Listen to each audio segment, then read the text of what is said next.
अक्सर कहते हैं, हमने सुना है और हमें लोगों ने सुनाया भी है कि ये तो मेरे गुरुजी ऐसे हैं, मेरे गुरुजी ऐसे हैं, हमारे गुरु माता जी ऐसी हैं, हमारे मतलब ऐसी बातें सुनने को मिलती है। और ऐसी बातें करता कौन है? सबसे पहली बात तो ये कि हमें ये समझना है कि गुरु कौन होता है। जो सदगुरु होता है वो होता कौन है? सदगुरु कहते हैं, ये कहते हैं कि बड़े भाग मानुष तन पावा, सुर दुर्लभ सब ग्रंथि गावा, कि बड़े भाग से ये हमें मनुष्य योनि प्राप्त हुई है।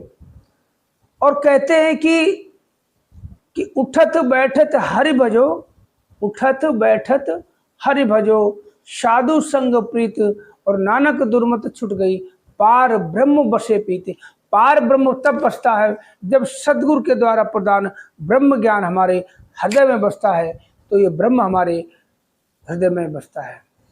पार ब्रह्म बसे प्रीति, तब हमें ब्रह्म से प्रीति होगी। जब हमें ब्रह्म से प्रीति होगी, जब हम सदगुरु को पहचानेंगे, तभी हमें ब्रह्म से प्रीति होगी। अगर हम सदगुरु को पहचानने में भूल कर रहे हैं, अगर हम ये करें हमारे महाराज ये हैं, तुम्हारे महाराज ये हैं, हमारे महाराज तो ऐसे कहते हैं, हमारा सत्संग तो ऐसा होता है, हमारा सत्संग वैसा होता है, हमारे को वैसे, हम निरंकारी मिशन में एक दूसरे के पैर छूते हैं, क्यों छूते हैं? तो इससे बड़ा राज है। वो सब एक ही, किसी मतलब जैसा भाव रहा जिस जन का, वैसा रूप हुआ मेरे मन का। मतलब कहते हैं कि रात वाले समय में हम रात का काम करते हैं, दिन वाले समय में हम दिन का काम करते हैं। धूप में जाते हैं तो हम उस तरह काम करते हैं, बरसात में जाते हैं तो हम वैसे कैसे चलते। तो उसी तरह कहते हैं, जिस तरह के लोग, जैसे भक्त मिलते हैं, जैसी जिज्ञासा होती है, कैसा नजरिया, कहते हैं उनको उन्हीं की भाषा में समझाना पड़ता है। अगर मान लो कहीं पे लड़ाई चल रही है तो आप कैसे समझाओगे उनको? कैसे समझाओगे? सबसे पहले उन दोनों की लड़ाई को बंद करना होगा, फिर बताना होगा, समझाना होगा प्यार से, तभी तो लड़ाई आप बंद करवा सकते हो। अगर ऐसे छुड़ाओगे तो नहीं, जितना आप पीछे हटाओगे वो उतना भिड़ते जाएंगे। सबसे पहले प्यार से उनको दूर कर देना है। तो ऐसे ये सदगुरु भेष बनाता है। अब ये मत कहो, कब देखो ब्रह्मा को देख लो, कितने उनके, ब्रह्मा के कितने 5 सिर हैं कि अब 4 हैं, मुझे बोलता था ध्यान नहीं है, कि अक्षर दिखाए देवी देवताओं के ना कितने हाथ होते। श्री कृष्ण भगवान के देखो कितने हाथ हैं, रामचंद्र जी के तो एक ही दिखाए, विष्णु भगवान के तो एक में शंख है, एक में चक्र है, एक में गदा है, एक में सर्प, कुछ ही मतलब ऐसे। तो ये कहते हैं कि परमात्मा एक ही है, जो पहले से आदि सच जुगाद सच, नानका होशी भी सच। आदि सच जुगाद सच है भी सच, और नानक होशी भी सच। वो पहले से जो युगों युगों से सत्य चला आ रहा, वो परमात्मा जो पहले था, जो राम के जमाने में राम परमात्मा था, वो विष्णु के जमाने में था, कृष्ण के जमाने में था, आज भी वही है, बस भेष बदल गया, चोला बदल गया। वो राम के रूप में था, वो कृष्ण के रूप में था, वो शंकर के रूप में था, वो दुर्गे का भी रूप बना लिया। तो आज जो रूप बनाया है ये कलयुग है मेरे भाई, कलयुग है।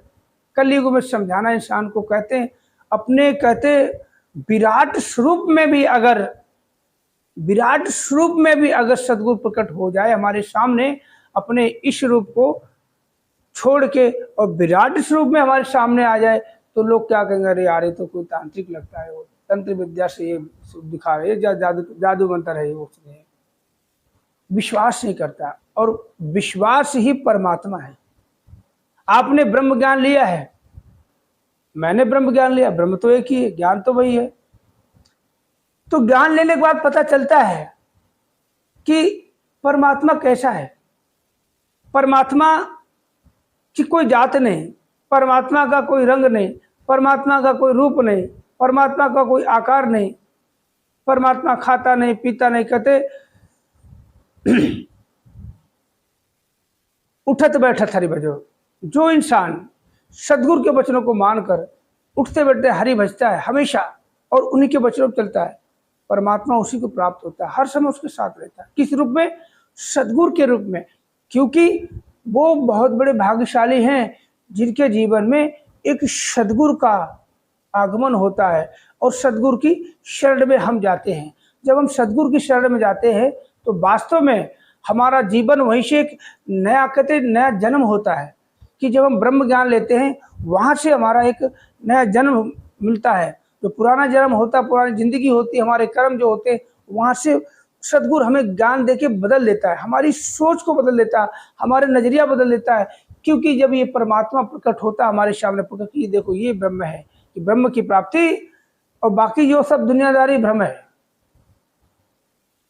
दुनियादारी सब झूठ है।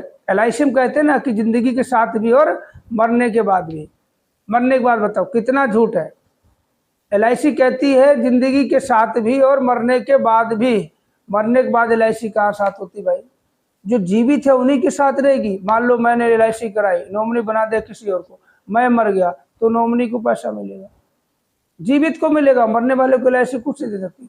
मगर ये परमात्मा सदगुरु के रूप में हमेशा हमारे साथ रहता। जब हम सोते हैं, सोया कहते सोया और मरा बराबर कहावत है, जब हम सो जाते हैं तब भी ये सदगुरु हमें देखभाल हमारी करता है, बच्चे की तरह हमारी देखभाल करता है। मेरा बच्चा सो रहा है, मेरे बच्चा सो रहा है, दिक्कत ना हो, इसको सांस लेने में कोई दिक्कत ना हो, देखभाल करता है। हम बेपरवाह सो जाते हैं, गहरी नींद सो जाते हैं, थका थकाया शरीर आता है, सो जाता है।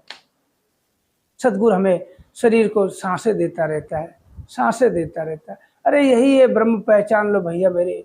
सदगुरु को पहचान लोगे ना जिस दिन, तो ये कहना भूल जाओगे।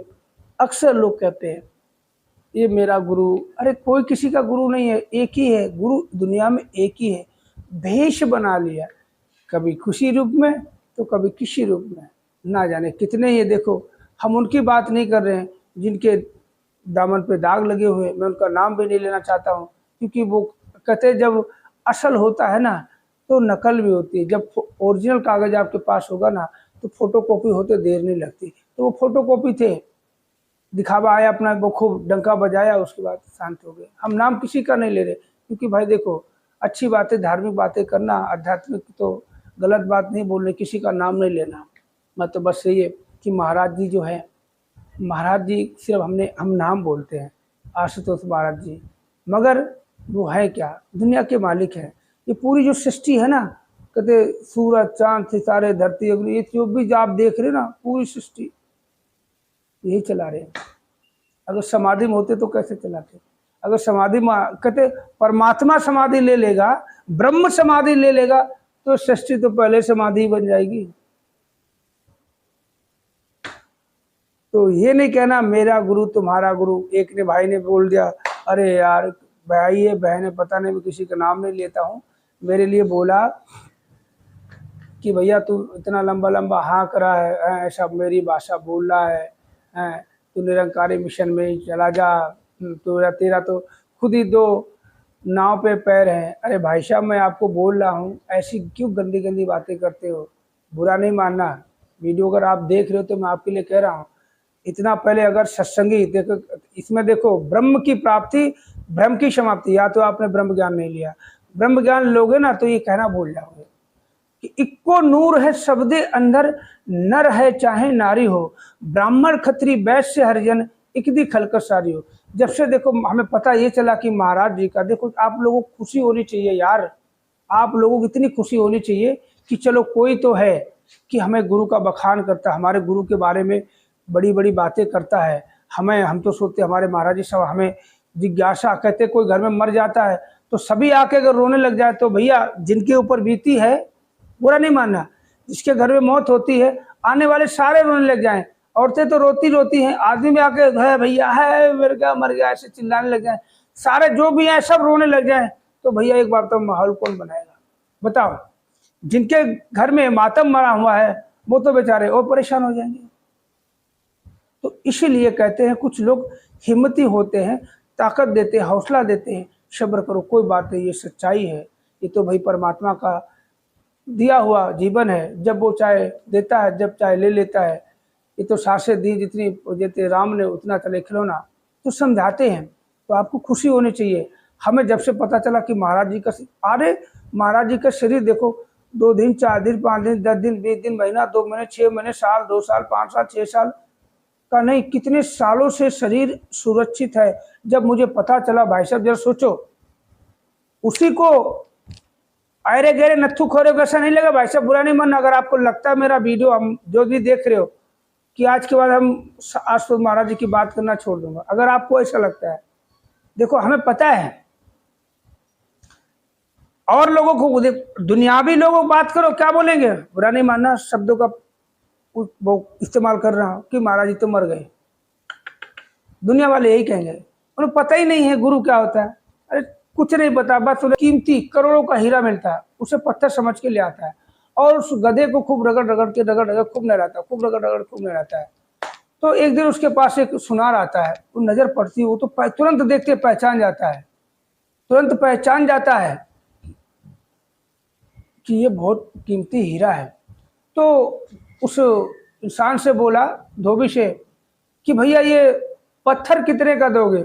उसको पता है हीरा, अगर वो हीरा बोलता तो धोबी खुद समझा हीरा है यार, तो कीमती है। बोला भैया ऐसा, ये पत्थर तो हमें जंगल में पड़ा मिला था, चले जाओ, ऐसे पत्थर बहुत पड़े। बोला नहीं, मुझे तो यही पत्थर चाहिए, इसकी कीमत बताओ। तो भैया धोबी क्या बता, सारा ऐसे पत्थर तो लेंगे। तो उसने बोला कि 2 रुपये। उसने 2 रुपये उसको दे दिए और धोबी ने वो हीरा उस सुनार को दिया। और जैसे सुनार ने हाथ पे लिया तो तुरंत उसके टुकड़े टुकड़े हो गए। तो जब टुकड़े टुकड़े हो गए तो बोला अभी तक तो सलामत था, वो रगड़ता रहता गधे के ऊपर, रगड़ रगड़ के खूब अच्छी तरह से, तब तो टूटा नहीं, मेरे हाथ आते टूट गया। तो हीरा खुद बोला कि देखो, उसको तो पता नहीं था, वो अनजान था, वो अनजान था, इसलिए वो रगड़ रहा था। वो जैसे भी इस्तेमाल कर रहा था मैं उसके साथ खुश था, क्योंकि वो मुझसे अनजान था, इसलिए मैं उससे बहुत खुश था। वो पत्थर समझ के इस्तेमाल कर रहा था, मगर सही तरीके रखा। मगर तुम्हें पहचान थी कि मैं कौन हूं, कि मैं कौन हूं, और फिर भी तुमने मेरी कीमत 2 रुपये लगाई, इसलिए मैं टूटकर बिखर गया। कि जब जानकार अगर ऐसी गलती करता है तो समझ गए आप मैं कहना क्या चाह रहा।